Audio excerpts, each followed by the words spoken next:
मैं सबसे पहले तो मैं हमीद दलवी इस्लामिया रिसर्च इंस्टीट्यूट हुसैन दलवी साहब और एनुल अख्तर और इला जी को धन्यवाद देना चाहूँगी जिन्होंने मुझे यहाँ बुलाया और अपने विचार आप लोगों के संग शेयर करने के लिए कहा। मैं अभी तक बहुत लोगों ने बोला है और बहुत अच्छा बोला है और इससे समझ आ रहा है कि कितनी जटिल ये प्रॉब्लम है जिससे हम लोग जूझ रहे हैं। आई डू अप्रिशिएट, मैं अप्रिशिएट करती हूँ आप लोग का कंसर्न और मैं कुछ डेटा, ये लाइट शायद बंद करनी पड़ेगी, मैं कुछ डेटा आप लोगों के संग शेयर करना चाहूँगी क्योंकि शायद आप लोग का मकसद रिसर्च फर्दर स्टडीज़ का भी है, तो उस हिसाब से हम लोग कहाँ कर सकते हैं। इसमें मैं और सब चीज़ों पे आपका ध्यान नहीं दिलाना चाहूँगी, मैं बस दिलाना चाहूँगी ग्रेजुएशन पे। देखिए कि मुस्लिम्स कितने ग्रेजुएट लेवल पे पहुँचते हैं। I mean this is 2011 report which is really old. Okay, 2.78, ये आपने ज़्यादा एक्सपैंड कर दिया, मैं भी नहीं पढ़ पा रही हूँ थोड़ा सा कम करिए, ये ऐसा ही है। अच्छा, और इसमें अब जैनों को देखिए, 25.65% of Jains who enrol reach graduation. हाँ, देखिए आप level of difference between the Muslim education and other religious group education. Next, ये मैंने और शाबान ने, प्रोफेसर शाबान ने एक स्टडी करी थी मुंबई की, और उसमें हम लोगों ने, आई थिंक ये वाला डेटा आपको और कहीं नहीं मिलेगा, मतलब सेक्ट वाइज हम लोगों ने डेटा एनालिसिस किया। उसमें देखिए बोहरास का ग्रेजुएशन लेवल देखिए 25%। ओके, अब आप देखिए खोजा का 11.50%, शिया 11.43%, मेमन अराउंड 11%, और इसके कंपैरिजन में आप सुन्नी का देखिए 4.55%। तो कहाँ पे, हाँ जी, सैंपल साइज क्या था, 2563 people and many many house holds. Okay, तो आप समझ रहे हैं कि किस तरह की हेट्रोजेनिटी है मुस्लिम कम्युनिटी में, और हमें कहाँ ध्यान देने की ज़रूरत है। कहीं ऐसा नहीं हो कि हमारा सारा कैपिटल उन लोगों के पास चला जाए जो जिनके पास ऑलरेडी कैपिटल है, जो ऑलरेडी आगे बढ़ रहे हैं। और हम लोग की तो पॉलिटिक्स है ना माइनॉरिटी की, कि हम सारे विभिन्नताओं को एक करके सामने रखते हैं। तो हमें बहुत ज़रूरी है कि हम समझें। कल मैंने जब सोचा कि मैं आज के लिए थोड़ी तैयारी करूं, तो कल मुझे एक न्यू रिपोर्ट मिली जो थर्ड स्लाइड, जो अरुण मेहता ने लिखी है। वो यूडाइस के को मैनेज करते थे ये नीपा में। He is a very important person when it, जब ये डेटा की बातें आती हैं। तो अरुण मेहता की रिपोर्ट में जो सबसे मज़ेदार चीज़ सामने आई वो ये कि मुस्लिम्स एजुकेशन वाइज उन्नति कर रहे हैं। देखिए 2012-13 में सेकेंडरी एजुकेशन में 8.4% ऑफ मुस्लिम थे। आई मीन अगर पूरा सेकेंडरी एजुकेशन का 100% लिया जाए तो उसका 8.4% मुस्लिम थे, जो आज 2021-22 में 11.9% है। इंटरेस्टिंगली 2012-13 में सेकेंडरी एजुकेशन में 9.8 फीमेल मुस्लिम्स थी, जो आज 13.4 फीमेल मुस्लिम्स हैं। हाई सेकेंडरी में 7.6 फीमेल मुस्लिम थी, जो अराउंड 1% ज़्यादा है मेल से। उसी तरह से 2021 में 2% ज़्यादा हो गई, 11.7% आर फीमेल मुस्लिम्स। तो ये तो मिथ है कि मुस्लिम फीमेल्स पढ़ती नहीं हैं। हाँ, अच्छा अब नेक्स्ट देखें फ्लाइट। हाँ, ये है ड्रॉप आउट रेट, और यहाँ पे हमें रियली कॉन्सेंट्रेट करने की ज़रूरत है। और वो ये कि drop out rate is minimum at the primary level, upper primary level में अराउंड 6% है, सेकेंडरी लेवल में 20% तक है, 19%। तो हमें कहाँ ध्यान देने की ज़रूरत है? सेकेंडरी लेवल में क्यों ऐसा हुआ? मुझे लगता है कि एक जो रीज़न था वो ये कि primary government education is only till elementary education, free government education, उसके बाद प्राइवेट एजुकेशन आ जाती है। तो प्राइवेटाइजेशन वगैरह बहुत अच्छी चीज़ है, मैं नहीं मना करती, पर इससे इनइक्वालिटी बढ़ रही है और कहीं पर मुस्लिम्स को परेशानी हो रही है, कहीं पे ड्रॉप आउट हो रहा है। और हमें बहुत ज़रूरत है कि हम समझें कि ये मैंने एक हाइपोथेसिस दी है कि शायद इसलिए हो रहा है इतना बड़ा ड्रॉप आउट रेट, क्योंकि government education, free education is not available after secondary.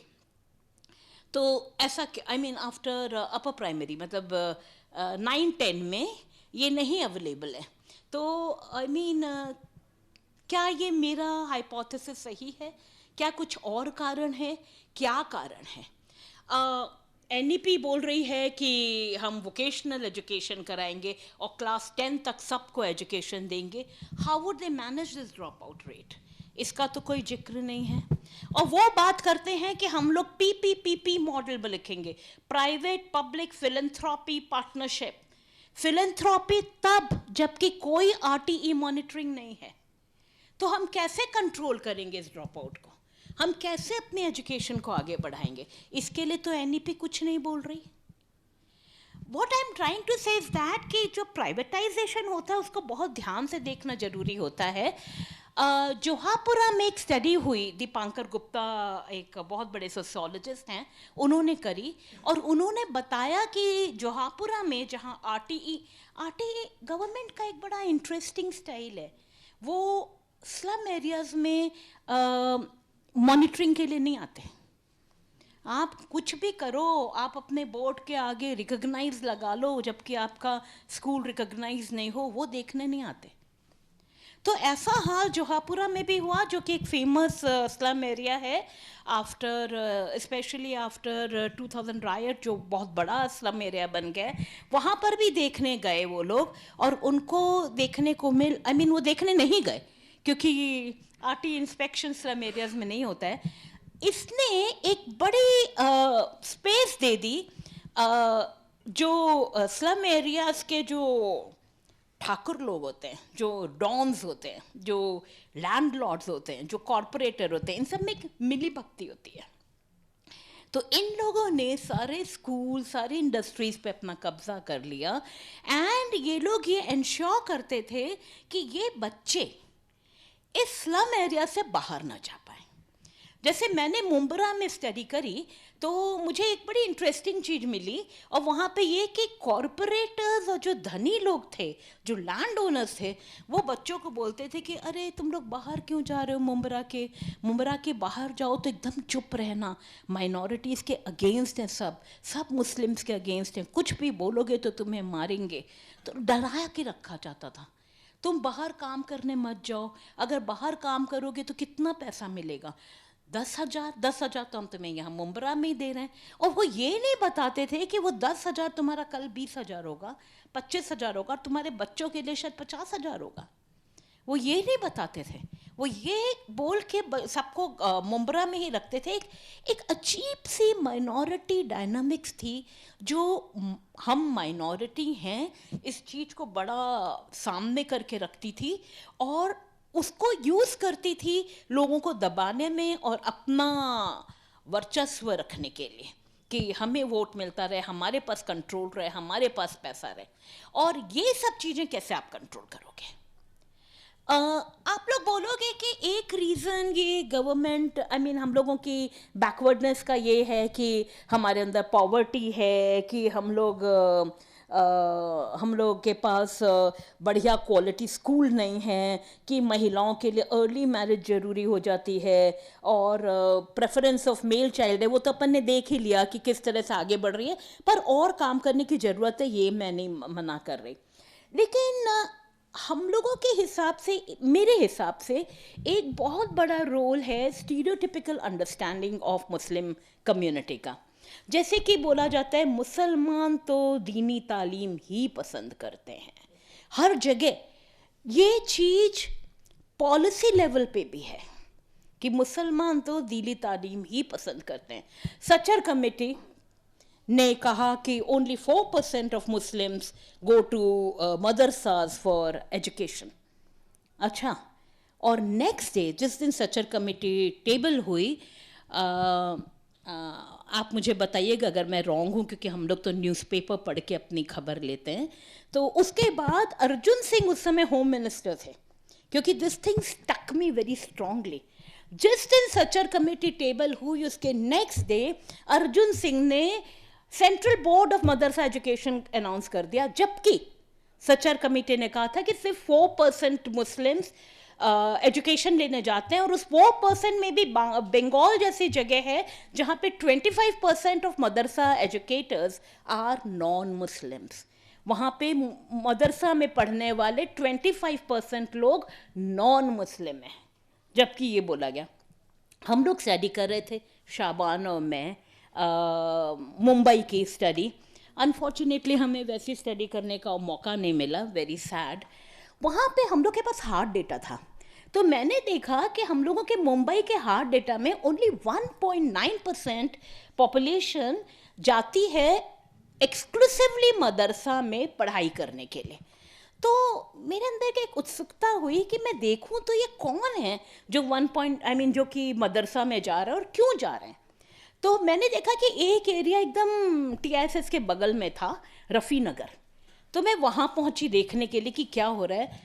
आप लोग इमेजिन नहीं करेंगे मुझे क्या मिला। मुझे मिला कि वहाँ पर कोई प्राइमरी स्कूल ही नहीं था, सिर्फ एक मदरसा था फॉर एजुकेशन।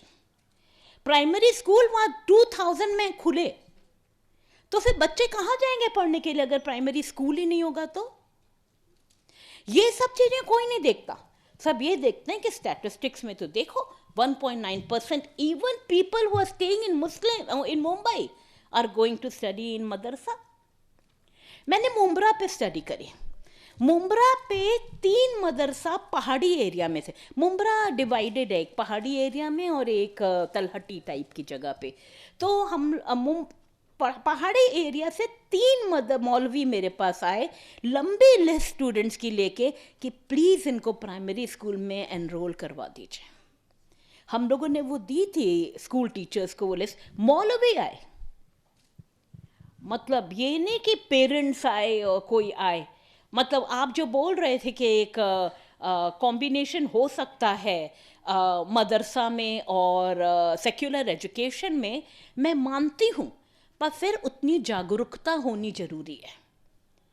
मतलब क्या, देखिए इम्तियाज़ अहमद ने एक स्टडी की थी, उसमें उन्होंने बताया था कि दीनी तालीम, जैसे शाबान भी बोल रहा था, प्रोफेसर शाबान, कि दीनी तालीम में रोट मेमोरी होती है, उसको पढ़ाने का अंदाज अलग होता है, और जो सेक्युलर तालीम होती है उसको पढ़ाने का अंदाज अलग होता है।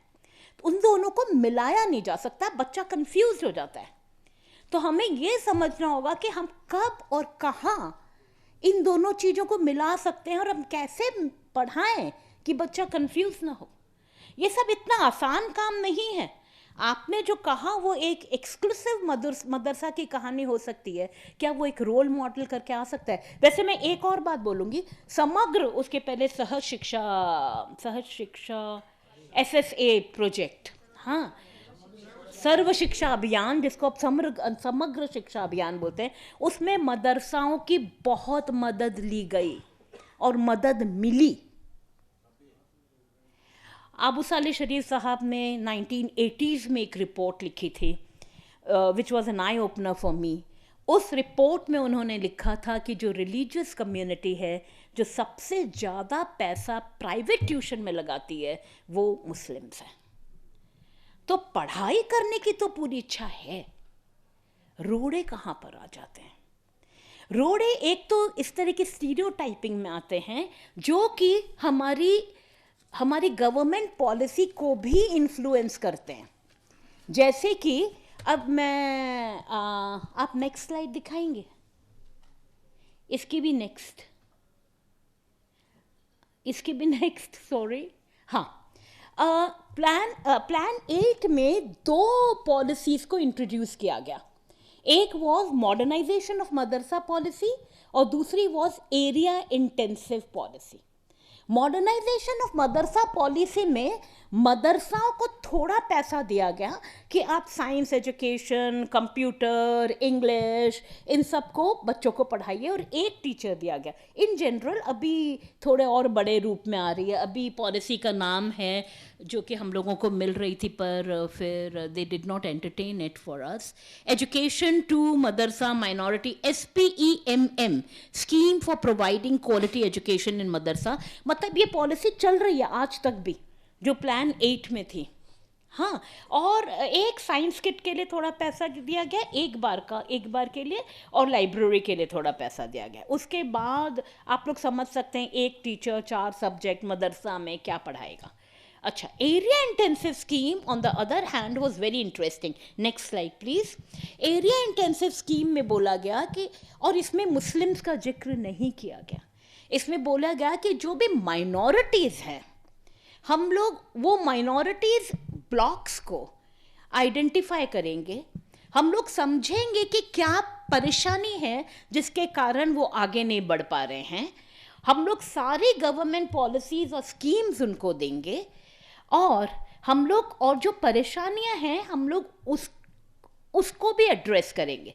जैसे अगर एक ट्राइबल एरिया है तो हम लोग मतलब सहज शिक्षा केंद्र या फिर इनफॉर्मल यूनिट्स खोल देंगे, अगर बॉम्बे में है तो स्कूल्स खोलेंगे, अगर स्लम एरिया में है तो रीडिंग स्पेसेस खोलेंगे, ऐसे जिसकी जहाँ जो ज़रूरत है वो हम करेंगे। इसमें मुस्लिम्स का जिक्र नहीं था, ये सारी माइनॉरिटीज़ के लिए थी। प्लान 11 में दोनों स्कीम्स को मर्ज कर दिया गया, और मर्ज करने में मॉडर्नाइजेशन मदरसा स्कीम को एरिया इंटेंसिव में नहीं किया गया, एरिया इंटेंसिव को मॉडर्नाइजेशन ऑफ मदरसा स्कीम में किया गया, ये बोल के कि टारगेट ग्रुप 1 है। कैसे हुआ टारगेट ग्रुप 1? और एक एरिया इंटेंसिव जैसी स्कीम जो कि सेक्युलर एजुकेशन या कॉस्मोपॉलिटन या फॉर्मल, आप जो भी बोलना चाहते हैं, एजुकेशन करा रही थी, वो कैसे मॉडर्नाइजेशन ऑफ मदरसा स्कीम में तब्दील हो गई, मुझे आज तक समझ नहीं आया।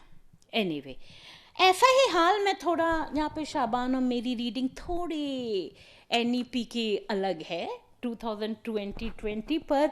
मेरे को लगता है कि पॉजिटिव होने के लिए शाबान ने जानबूझ के उन चीज़ों का जिक्र नहीं किया। मुझे मालूम है कि उसको ये बात मालूम है, क्योंकि हम लोग डिस्कस करते रहते हैं फ़ोन पे, हमारी बड़ी लंबी लंबी वार्तालाप होती है। तो मुझे मालूम है, उसको मालूम है, पर उसने जिक्र नहीं किया। देखिए, मैंने PPP मॉडल तो पहले ही बता दिया, और हम लोग जो सोशियोलॉजी ऑफ एजुकेशन के लोग हैं, हम लोग NEP को मेनली प्राइवेटाइजेशन का एफर्ट्स मानते हैं। एनीवे, यहाँ पर मैं देखती हूँ कि स्ट्रक्चरल इनइक्वालिटी की बुनियाद डाली गई है। जैसे exit, multiple entry and exit जो पॉलिसी है, वोकेशनल एजुकेशन स्कूल से पढ़ा रहे हैं हम। अच्छा, पहले था कि स्कूल में भी बच्चे क्लास 6 में भी एग्जिट कर सकते हैं, पर अभी बैठे बैठे मैं देख रही थी, इसका जिक्र नहीं है, अब क्लास 10 को बोला जा रहा है। हाँ, जो भी है, आप वोकेशनल एजुकेशन पढ़ा रहे हैं, वो बच्चा एग्जिट हो गया वॉट एवर क्लास में, हाँ, क्या वो वापस आएगा? अगर वो गरीब बच्चा है, कितने बच्चे हैं जो ड्रॉप आउट हो जाते हैं और कितने वापस आते हैं स्कूल में, स्पेशली तब जब ऐसे किसी ने कहा, सिंधिया थे डॉक्टर अंबेडकर के सामने, जब वो सिंधिया ना हो तो, जब पैसे की कठिनाई हो तो कितने बच्चे आ सकते हैं वापस स्कूल में।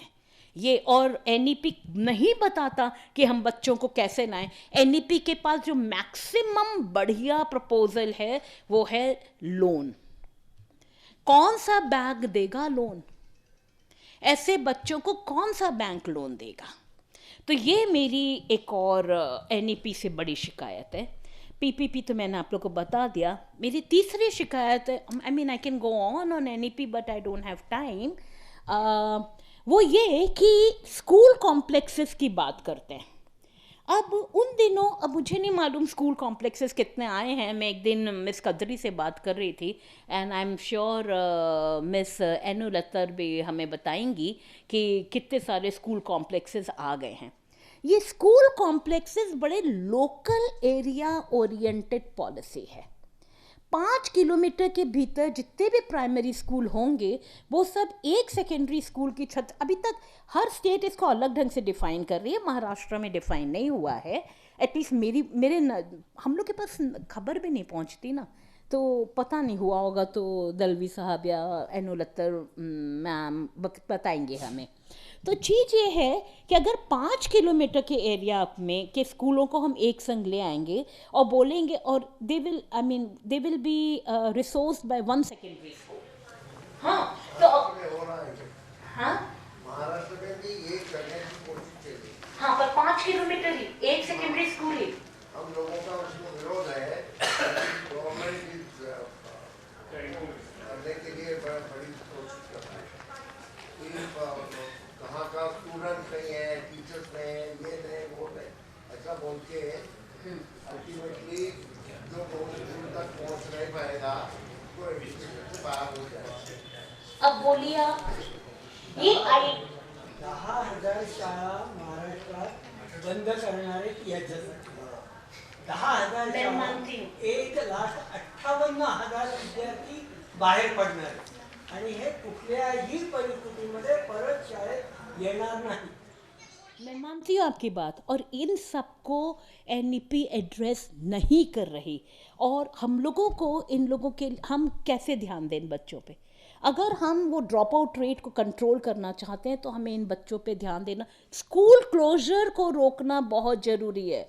जहाँ पे स्कूल क्लोजर होता है वो जगह जनरली आरएसएस स्कूल से ले ली जाती है। एटलीस्ट ये हम लोगों ने जो खूंटी एरिया में स्टडी करी झारखंड के, उसमें तो हमें यही दिखा कि जहाँ स्कूल क्लोजर हुआ वहाँ पे जो पुराने कैथोलिक स्कूल चल रहे थे वो तो चल रहे थे, नहीं तो नए आरएसएस स्कूल खोल दिए गए।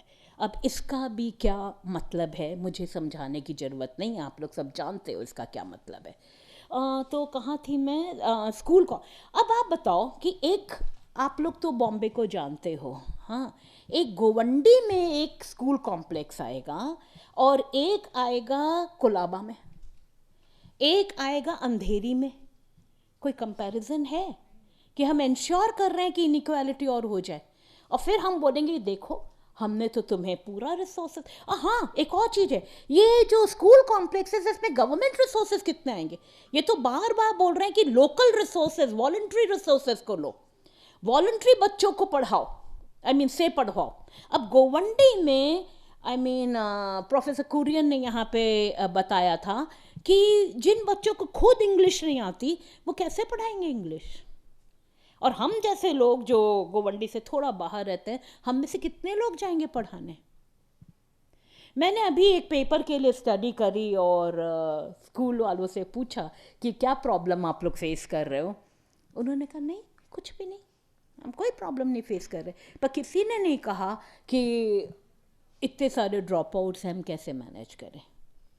किसी ने नहीं कहा ये बात, जो कि असल में अगर आप पुराने आरटीई के मेन क्लॉजेस में जाएंगे तो ये एक रिस्पॉन्सिबिलिटी है स्कूल की कि वो पूरा अपना एरिया मैप करे, मालूम करे कि कितने बच्चे बाहर हैं और उनको स्कूल में ले। वो सब का कुछ लेना देना नहीं है। अनदर थिंग, एनईपी 1986 जो आई थी उसमें जो एम्फेसिस दी गई थी वो नॉन फॉर्मल एजुकेशन को दी गई थी। ब्रिज कोर्सेज बनाए गए थे कि जो ड्रॉप आउट हो गए हैं उनको हम लोग 1 साल की एजुकेशन देंगे, 6 महीने की एजुकेशन देंगे, 1 महीने की एजुकेशन देंगे, हम उनको एट पार लाएंगे मेन स्ट्रीम एजुकेशन के लिए, ताकि वो उसमें फिट हो जाए। हाँ, ऐसा कुछ भी जिक्र एनईपी में नहीं, एनईपी 2020 में नहीं है, ऐसा कुछ भी जिक्र नहीं है। बल्कि ऑफ कोर्स मुस्लिम वर्ड का तो जिक्र ही नहीं है, एक माइनॉरिटी वर्ड है जिसको हम लोग एज्यूम कर रहे हैं कि वो मुस्लिम होगा, क्योंकि पॉपुलरली सब माइनॉरिटी मुस्लिम्स हैं। जैन माइनॉरिटी भी मुस्लिम है और क्रिश्चियन माइनॉरिटी भी मुस्लिम है। माइनॉरिटी मतलब मुस्लिम, ठीक है। तो माइनॉरिटी वर्ड्स का जिक्र है और उसमें बोला जा रहा है कि हम लोग माइनॉरिटी के लिए ऑल्टरनेटिव स्कूल्स खोलेंगे जो ड्रॉप आउट हो जाएंगे। क्या हमें समझने की आवश्यकता है कि ऑल्टरनेटिव स्कूल क्या होंगे? जरूरी वोकेशनल नहीं होंगे, जरूरी लोक जुम्बिश जैसे नहीं होंगे, जरूर ही मदरसा होंगे।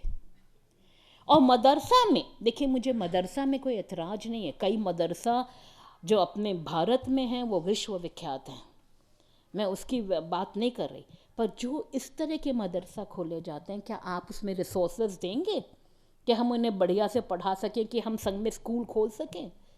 क्या कम्युनिटी उन्हें रिसोर्सेज देगी? मैं ये बोलना चाहती हूँ कि ये जो एक तरह की स्टीरियोटिपिकल अंडरस्टैंडिंग है मुसलमानों के प्रति, ये हमारी पॉलिसीज़ में भी झलक रही है। हमें इस पे भी स्टडी करने की बहुत ज़रूरत है कि कहाँ क्या हो रहा है, और उसे अगर हम पॉलिसी बनने के पहले अगर स्टॉल कर सकें, बहुत ज़रूरी है। वो लोग बात कर रहे हैं कि हम एजुकेशन जोन बनाएंगे, ये मुझे एक बहुत अच्छा आइडिया लगा। वो एजुकेशन जोन ये एरिया इंटेंसिव स्कीम जैसा है, पर क्या वो सचमुच बनेगा? एरिया इंटेंसिव स्कीम को तो उन्होंने मॉडर्नाइजेशन ऑफ, जबकि शायद कांग्रेस का रूल था, कांग्रेस और बीजेपी में क्या ज़्यादा अंतर है? I don't know. वो कांग्रेस का रूल था पर उन लोगों ने मर्ज कर दिया, वो देखना होगा कौन से टाइम में क्या हुआ, मैं अपने मन से बोल रही हूँ। हाँ, 11th प्लान में कौन था? हुसैन साहब बताएंगे। कांग्रेस थी। तो मतलब ये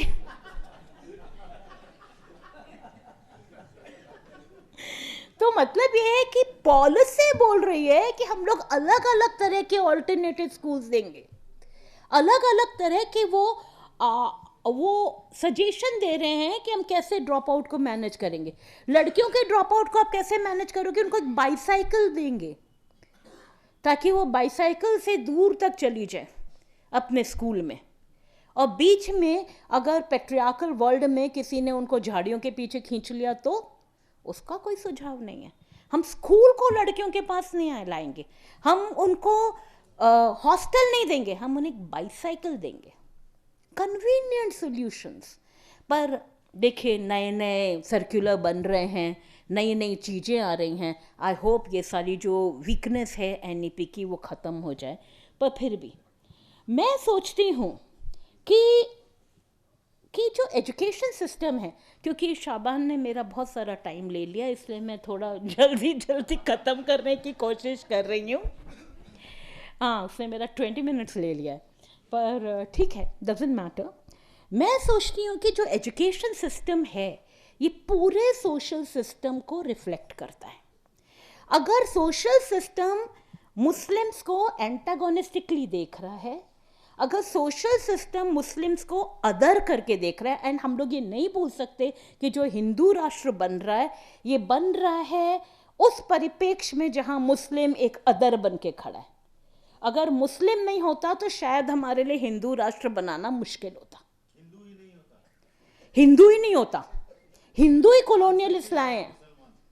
मुसलमान नहीं रहेगा ना तो ओबीसी रहेंगे, जब मुसलमान रहेगा तो वो हिंदू होगा। नहीं, शायद ओबीसी वाली बात भी नहीं रहती, किसको पता। किसको पता क्या होता।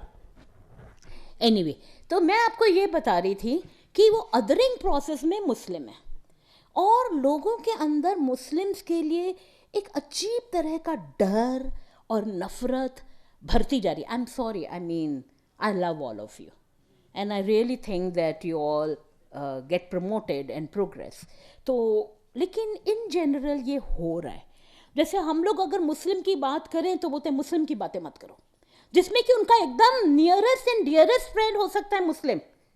वो मुस्लिम तो मुस्लिम विद द डिफरेंस है, वो उसको देखते भी नहीं मुस्लिम करके, वो तो उनका फ्रेंड है, और सब मुस्लिम बहुत खराब है।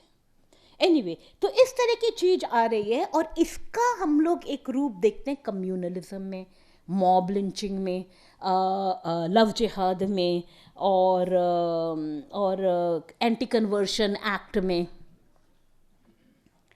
हम लोग इसका रिफ्लेक्शन देखते हैं, और ये सारी चीज़ें कम्युनलिज्म को और बढ़ा रही हैं। मैं आपको गुजरात कम्युनल राइट्स में क्या हुआ, और हम लोग ये नहीं सोचते, हम सोचते ये तो 3 दिन का राइट हुआ था, ख़त्म हो गया, काम ख़त्म हुई, मॉब लिंचिंग, एक आदमी को मार दिया, काम ख़त्म हुआ। हम तो ऐसे सोच रहे हैं, हम ये नहीं सोचते कि इसका बड़ा इम्पैक्ट क्या है, और इसका बहुत इम्पैक्ट एजुकेशन पे आ रहा है। जैसे कि गुजरात का कम्युनल राइट हुआ, और इंटरेस्टिंगली हम लोग कम्युनल राइट्स और ये सब इंसिडेंट जो होता है उसके बाद हम ये नहीं देखते कि एजुकेशन पे क्या अफेक्ट पड़ रहा है, स्पेशली कम्युनिटी विशेष के एजुकेशन पे। पर कविता पंजाबी ने गुजरात के बाद ये देखा और उसके कुछ साल बाद नंदिनी मांजरेकर ने एक और पेपर लिखा जिसमें देखा कि कम्युनल राइट्स का अफेक्ट क्या हो रहा है एजुकेशन पे। मैं कविता पंजाबी का कुछ बताती हूँ आप लोग को। कम्युनल राइट हुआ, आप लोग पे अटैक हुआ, आपने अपना बोरिया बिस्तरा बांधा और आप घर से भागे, आपको बचना है। क्या आप सोचते हो कि आपको बच्चे की किताब, कॉपी, पेंसिल लेके जाना है? आप उस समय सोचते हम थोड़ा सा पैसा ले लें, अपनी चप्पल ले, अपने घर के सारे सदस्यों को ले और उनको बचाएं किसी तरह। सब किताब कॉपी पीछे छूट जाती है वो, और सब लोग जाके रिलीफ कैंप में बैठ जाते हैं। रिलीफ कैंप जहाँ पे कोई जगह नहीं है पढ़ने की, रिलीफ कैंप जहाँ पे लाइट नहीं है पढ़ने की, और एग्जाम की डेट नहीं बदली गई। उसके बाद बोला गया कि आप एग्जाम दोगे वही 15-20 दिन बाद। कैसे जाएगा बच्चा, कैसे प्रिपेयर करेगा? और ये भी बात नहीं कि उसको किताब कॉपी की जरूरत है। जिस बच्चे ने अपनी माँ बहन का रेप अपनी आंख के सामने देखा है, जिस बच्चे ने अपने फादर, ब्रदर, सिस्टर को अपनी आंख के सामने मरते हुए देखा है, जिस बच्चे ने अपने नेबर को अपने घर में आके अटैक करते हुए देखा है, वो बच्चा क्या पढ़ सकता है? वो बच्चा क्या एग्जाम दे सकता है? एंड इंटरेस्टिंगली अकॉर्डिंग टू कविता पंजाबी, जो एग्जामिनेशन सेंटर था वो ऐसे रखा गया कि रिलीफ कैंप से मेजॉरिटी एरिया को क्रॉस करके बच्चों को जाना था एग्जामिनेशन सेंटर। क्या वो जाएंगे? क्या आप भेजेंगे? मैं तो नहीं भेजूंगी अपने बच्चे को। ज़्यादा जरूरी जान है कि पढ़ाई है? मतलब बहुत इम्पैक्ट होते हैं कम्युनल राइट्स और कम्युनलिज्म के। आप लोग वो पढ़िए नंदिनी मांजरेकर की बुक, अगर आप पेपर अगर आप लोग बोलेंगे तो मैं पास करूंगी। पर बहुत ज़रूरी है कि हम लोग इन सब सोसाइटल फोर्सेस पे ध्यान दें और उनका क्या इम्पैक्ट हो रहा है एजुकेशन पे ये देखें। हाँ, कम्युनलिज्म का एक और बहुत इम्पॉर्टेंट इम्पैक्ट है, और वो ये कि वो घेटोइजेशन ले आता है। घेटोइजेशन ज़्यादातर स्लम एरियाज में होता है, एनक्लेव भी होता है, मैं मना नहीं कर रही। वो स्लम एरिया ज़्यादातर इलेजिटिमेट लैंड होता है, जो म्यूनिसिपैलिटी, कॉरपोरेशंस नहीं रिकॉग्नाइज करते। वो नहीं रिकॉग्नाइज करते तो वो अपना कैपिटल नहीं देते, उसमें कोई लीगल बिल्डिंग नहीं होती, कोई उनकी इंडस्ट्री नहीं होती, कोई उनका एजुकेशन इंस्टीट्यूशन नहीं होता। और क्योंकि कोई लीगल बिल्डिंग वगैरह नहीं होती तो नेचुरली कोई प्राइवेट कंपनी भी वहाँ पे अपना एजुकेशन सेंटर नहीं खोलना चाहती, कोई इंडस्ट्री नहीं खोलना चाहती, कोई क्रेडिट कार्ड नहीं देता, और सब बहुत ज़्यादा मुश्किलों से देखते हैं कि हे भगवान, ये लोग तो टेररिस्ट हैं, बाहर ना आ जाए। डर रहता है, हम तो इन्हें एड्रेस, आपका सब काम हो गया, आपका एड्रेस देखा, हम आपको नहीं देंगे लोन, हम आपके लिए, मतलब मैंने मुंब्रा में जब स्टडी की थी तो मैंने जाके बहुत एजुकेशन कंपनी से पूछा था कि आप लोग क्यों मुंब्रा में नहीं खोल रहे हैं, वहाँ पर तो बहुत ज़्यादा लोग हैं जो देंगे। खुलते हैं लो बजट स्कूल्स, वो लो बजट स्कूल्स जिसकी फ़ीस होगी 200-150, उसमें कोई टीचर अच्छी नहीं है पढ़ाने की। हमें बोला गया वहाँ पर एक सेंट जेवियर्स या सेंट एंथनी ऐसा कोई स्कूल था, मुझे अपना नोट्स देखना पड़ेगा, उसने कहा हमारा तो 100% रिज़ल्ट है। ये 100% रिज़ल्ट क्या है? हम लोगों ने जाके इंटरनेट में देखा, 100 में से 17 लोग अपीयर हुए और वो 17 लोग पास हो गए। हमारा तो 100% रिज़ल्ट है। अच्छा, वहाँ पे बड़ी बड़ी जो मुस्लिम ऑर्गेनाइजेशंस हैं उन्होंने स्कूल खोला, मैं नाम नहीं लेना चाहूँगी, पर एक ने खोला। एक भी मुंबई टू स्कूल में नहीं था, वो फीस ही नहीं अफोर्ड कर सकता था। वहाँ पे आश्रम, वहाँ पे ऑर्फनेज खोले गए, एक भी मुंबई टू ऑर्फनेज में नहीं था। जो खोजा का एरिया था, जो खोजा के पास रिसोर्सेज थे, वो सुन्नी को नहीं देते थे। खाली मेमन एकमात्र गुप्ता जो थोड़ा बहुत सुन्नी के संग अपने रिसोर्सेज शेयर कर रहा था, अदरवाइज नोबडी। और रिसोर्सेज थे, खोजा के पास भी थे, बोहरा के पास भी थे, पर उन लोगों ने अपना अलग एक घेटो बनाया हुआ था। तो ऐसे क्या हुआ, और भी ज़्यादा पॉवर्टी बढ़ी। हम लोग 1992 में, तो मैं बॉम्बे में थी ही, तो वहाँ पर मैं फ़िरोज़ अशरफ से मिली, जिन्होंने एक अंकल्स क्लासेस करके जोगेश्वरी में खोला हुआ था। तो मैंने उनसे उनका बायोडेटा लिया, तो मुझे मालूम पड़ा कि वो बांद्रा में रहते थे।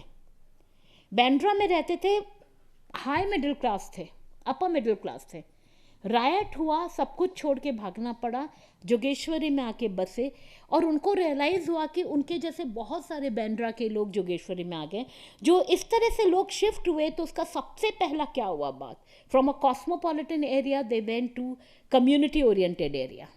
उसका सबसे बड़ा इम्पैक्ट क्या हुआ, जब लड़के नहीं पढ़े हैं तो लड़कियां कैसे पढ़ेंगी, सबकी एजुकेशन बंद। बात भी सही है, लड़के नहीं पढ़े, लड़कियां पढ़ेंगी, लड़कियां ज़्यादा पढ़ लेंगी, निकाह कैसे होगा। एनीवे, तो फ़िरोज़ अशरफ साहब ने वहाँ पे क्लासेस खोली, प्राइमरी क्लासेस ही खोली, और उसमें बहुत सारे बच्चे आए, पर इस तरह के बहुत सारे बच्चे थे जो सडनली मिडिल क्लास से लो क्लास में आ गए। तो जब इस तरह का होता है तो पॉवर्टी नहीं होगी, इंफ्रास्ट्रक्चर की कमी नहीं होगी, और अगर हुई तो फिर हम मुस्लिम्स को क्यों दोष देते हैं, हम स्टेट को क्यों नहीं पूछते कि ऐसा तुम क्या कर रहे हो स्लम एरियाज़ के लिए। मैंने स्लम एरियाज़ के उर्दू स्कूल और Hindi medium, English medium schools को कंपेयर किया, और मैंने देखा कि जो कंडीशन, एक्सेप्ट फॉर गोवंडी लाल बाग जहाँ का उर्दू स्कूल बहुत अच्छा था, वहाँ वही मैं बोल रही हूँ, पर्सनल टच जहाँ जाता है वहाँ बात अलग होती है, नहीं तो इन जनरल वो उर्दू स्कूलों की कंडीशन बहुत ख़राब थी, और हिंदी इंग्लिश स्कूल की इतनी ख़राब नहीं थी। मैंने मुंबरा के उर्दू स्कूल से पूछा कि आप लोगों की इतनी ख़राब कंडीशन है, तो आप लोग रिसोर्सेज क्यों नहीं मांगते गवर्नमेंट से, अपील क्यों नहीं करते। तो पता है मुझे क्या जवाब मिला, मैं आज तक 2012-13 में रिपोर्ट हुई थी, मैं उभरी नहीं उस रिएक्शन से। वो बीएमसी ऑफिसर जो मेरे से सच बोल रहा था, जो मेरा दोस्त बन चुका था, जिससे मेरी बहुत बढ़िया रिपोर्टिंग हो गई थी, उसने मुझे कहा, मैडम हम भूल गए वो पेपर पास करना। आप स्कूल के रेनोवेशन का पेपर पास करना भूल जाते हैं, और वो भी सिर्फ उर्दू मीडियम स्कूल का, ऐसा कैसे होता है। I just don't understand it. पर डिस्क्रिमिनेशन है, और ऐसा डिस्क्रिमिनेशन है जिसको पकड़ना बड़ा मुश्किल है, और जब तक हम लोग ये नहीं, इन सब चीज़ों पर स्टडी नहीं करेंगे, और हम इनको पकड़ेंगे नहीं, और इनका सोल्यूशन नहीं ढूंढेंगे। Community resources, I am sorry to से,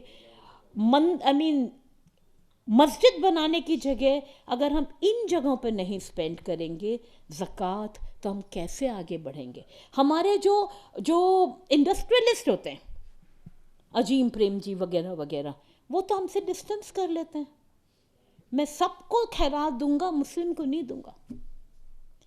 मतलब मेरी एक फ्रेंड हैं जिन्होंने मांगा था, ये उनका कहना है, they distance themselves from the community. जो सक्सेसफुल मुस्लिम्स होते हैं, जो बड़ी पोजीशन में होते हैं, वो अपने आप को डिस्टेंस कर लेते हैं, क्योंकि उनको लगता है कि कहीं ये अदरिंग प्रोसेस हमारे बढ़ने को, हमारे प्रोग्रेस को ना रोक दे। तो दो तरह की चीज़ें देखी जा रही है। देखिए, अभी कम्युनल राइट्स नहीं है, अभी मॉब लिंचिंग भी कम हो गई है, लेकिन अलग तरह की एक साइकोलॉजी सामने आ रही है, कम्युनलिज्म है। और इस स्टेटमेंट के नहीं, मेरे पास और भी एक पॉइंट है, इसका रिएक्शन भी है, वो ये कि देखिए, अब कम्युनलिज्म है, कम्युनलिज्म का कम्युनिटी भी तो रिएक्ट करेगी, पैसिव तो नहीं है वो लोग। तो कई तरह से रिएक्शन होता है। एक तो हम अपनी कम्युनिटी में विड्रॉ कर जाते हैं, और ऐसे बहुत लोग हैं। मैंने ट्विटर में एक मुस्लिम स्पेस ज्वाइन करी थी, उसमें नॉन मुस्लिम्स को बोलना अलाउड नहीं था। मुझे आज तक माइक नहीं दिया गया बोलने के लिए, क्योंकि उन्होंने कहा आप लोग हमारी बात नहीं समझोगे। उन लोगों ने मुझे भगाया नहीं वहाँ से, वही एक बड़ी बात थी, नहीं तो वो क्या बोलते हैं, ब्लॉक कर सकते थे मुझे, है ना। तो इस तरह की एक मुस्लिम स्पेसिफिक स्पेस बनती जा रही है जिसमें मुस्लिम स्पेसिफिक स्कूल्स आ रहे हैं और उनका कोई आरटी इंस्पेक्शन नहीं है, क्योंकि वो ज़्यादातर तो स्लम एरियाज में आते हैं।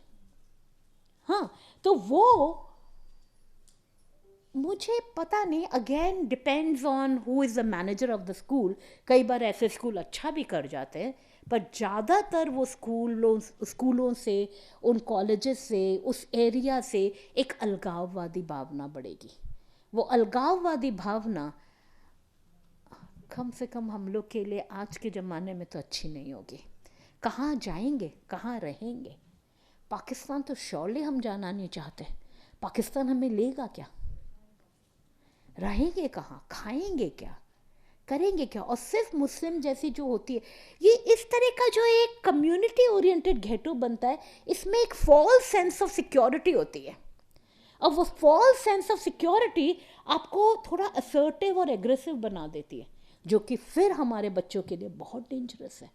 हम तो जानते हैं कि कैसे कंट्रोल करें, वो नहीं जानते। खैर, वो तो देखिए उनकी चॉइस है, मुझे नहीं बोलना पर मैं चाहूँगी कि उनकी भी स्टडी की जाए, समझा जाए क्या हो रहा है, उन स्कूलों को भी थोड़ा कॉस्मोपॉलिटन बनाया जाए। मैं तो ये चाहूँगी, नहीं तो इंटीग्रेशन कैसे होगा? वो मुस्लिम, हिंदू, क्रिश्चियन, ये चीज़ चलती रहेगी। जो कॉस्मोपॉलिटन स्कूल में बच्चे आते हैं, हैट्स ऑफ टू देम, उनका क्या हो रहा है? और मैं यहाँ पे, मैं नाम अगेन नहीं लूँगी, पर मैं एक बहुत कॉस्मोपॉलिटन सोशल साइंस इंस्टीट्यूट का एग्जाम्पल दे रही हूँ। 5 बच्चे गेट से अंदर घुसते हैं, सिर्फ कुर्ता और स्कल कैप पहने हुए बच्चे को बोला जाता है आइडेंटिटी कार्ड दिखाओ। इंक्वायरी की जाती है। शी फील्स ह्यूमिलिएटेड कि जब मेरे सारे फ्रेंड्स को आपने जाने दिया तो मेरे में आपको ऐसा क्या दिखा कि आपने मुझे रोक लिया। इसी तरह से अगर कोई बुर्का नशीन औरत कॉलेज में घुसती है, so called very cosmopolitan college, मैं सेक्युलर वर्ड जानबूझ के नहीं बोल रही, क्योंकि सेक्युलर वर्ड अपन को सब पता है कितना एब्यूजिव हो चुका है, कितना एम्बिगुअस हो चुका है, मैं उसको नहीं बोल रही। बुर्का नशीन औरत घुसती है, उसको बोला जाता है, उससे 1000 इंक्वायरी की जाती हैं, फैकल्टी को फ़ोन किया जाता है कि आपसे मिलने आ रही है, भेज दें अंदर। आप बोलिए, उनको खराब नहीं लगेगा? क्लास में पढ़ाया जा रहा है, जहाँ टेररिज्म का वर्ड आता है, पूरी क्लास घूम के आपको देखती है। How would you manage that gauge? वो गेज तो आपका सारा कॉन्फिडेंस ले लेता है। वो गेज तो चाहता है कि आप क्लास से उठ के चले जाओ। वानी ने जो किया कश्मीर में किया, उसको हम भुगत रहे हैं मुंबई में। क्यों?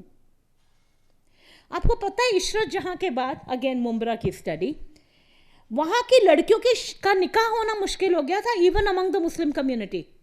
तुम तो इशरत जहां के एरिया से हो, और जिसमें कि इशरत जहां तो बेचारी टेररिस्ट भी नहीं थी। एनीवे, तो ये सब चीज़ें थी। और इन सब का रिएक्शन क्या होता है? Last slide. हाँ, मैंने अभी एक पेपर लिखा है हिजाब कंट्रोवर्सी पर, तो उसमें मैंने कर्नाटका की पूरी कंट्रोवर्सी देखी, और मैं इन लोगों को ब्लेम नहीं कर रही हूँ। हिजाब कंट्रोवर्सी शायद स्टेट जनरेटेड कंट्रोवर्सी नहीं थी, वो रिएक्शन था लोकल कम्युनिटीज़ का। इन लोकल कम्युनिटीज़ और लोकल NGOs और लोकल पॉलिटिकल पार्टीज़ ने इस मुद्दे को सुलझाने नहीं दिया। उससे क्या हुआ? देखिए, वो कौन से ऑर्गेनाइजेशन थी?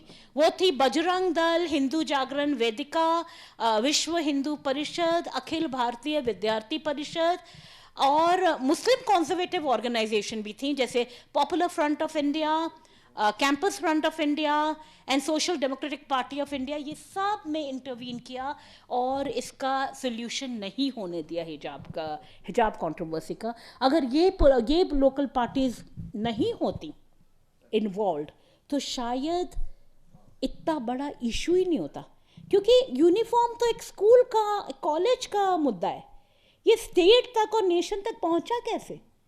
ये तो वहीं पे सॉर्ट आउट हो जाता, पर वो नहीं होने दिया गया, समझे? और आई डोंट ब्लेम देम, ये रिएक्शन तो हो गई।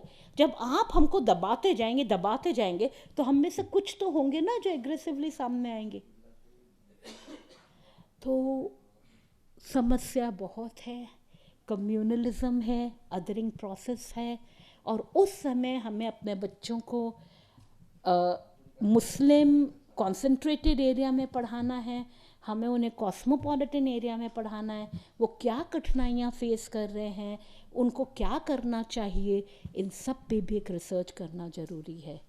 ज़रूरी है कि मुस्लिम्स स्कूल और कॉलेजेस खोलें, और ये मेरी लास्ट लाइन है कि मुस्लिम स्कूल्स और कॉलेजेस खोलें, लेकिन उसको कॉस्मोपॉलिटन रखें, उसको बहुत मुस्लिम करके सामने नहीं रखें।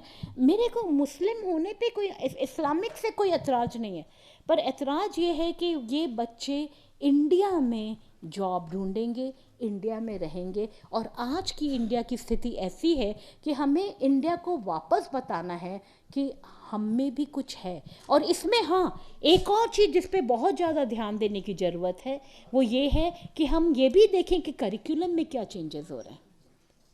जो ये मुग़ल पीरियड और ये मुग़ल हिस्ट्री पूरी हटाई जा रही है, ये एक प्रयत्न है, जो सारे नाम बदले जा रहे हैं, ये एक प्रयत्न है कि हम मुस्लिम्स को मेमोरी से ही हटा दें, उनको नेशन बिल्डिंग की मेमोरी से हटा दें, उनका सिटीजनशिप राइट हम और भी इससे अफेक्ट कर पाएंगे।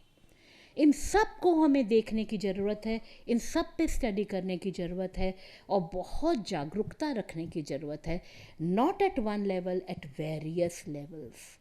तभी हम आगे बढ़ पाएंगे, नहीं तो हम नहीं बढ़ पाएंगे। Thank you very much.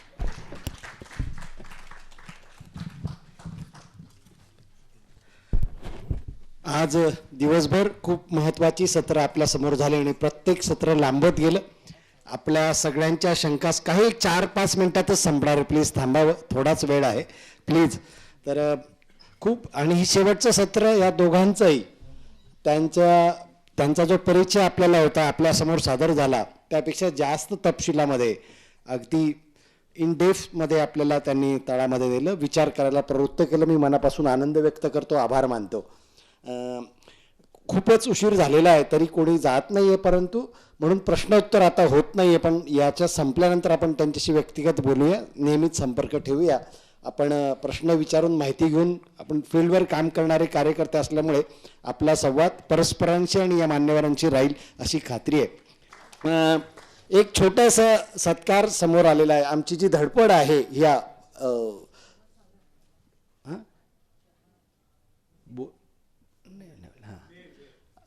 एक 3च मिनिटात संपेल। हमीद दलवाई इस्लामिक रिसर्च इन्स्टिट्यूटने हे जे काही धडपड केली आहे याचा आनंद आपल्या सगळ्यांच्या वतीने पश्चिम महाराष्ट्र एज्युकेशन ट्रस्ट आणि आर के फाउंडेशन यांचे जे फाउंडर आहेत लेट श्री रशीद खान साहेब, त्यांच्या कन्या तबस्सुम इथे आलाय, त्यांना इथे 3 छोटे सत्कार करायचे खालीच होणार आहेत। सर्वप्रथम आहेत हुसेन दलवाई साहेब, आपल्याला पुष्पगुच्छ दिला जातो या ठिकाणी। इला दलवाई आपण पण उभे राहा। इन्स्टिट्यूटच्या वतीने हुसेन दलवाई साहेब, ऐनुल अत्तार आणि इला दलवाई यांचा गौरव या ठिकाणी होतोय। तबस्सुम खूप मोठी संस्था आहे यांची, त्यांच्या वतीने होतोय।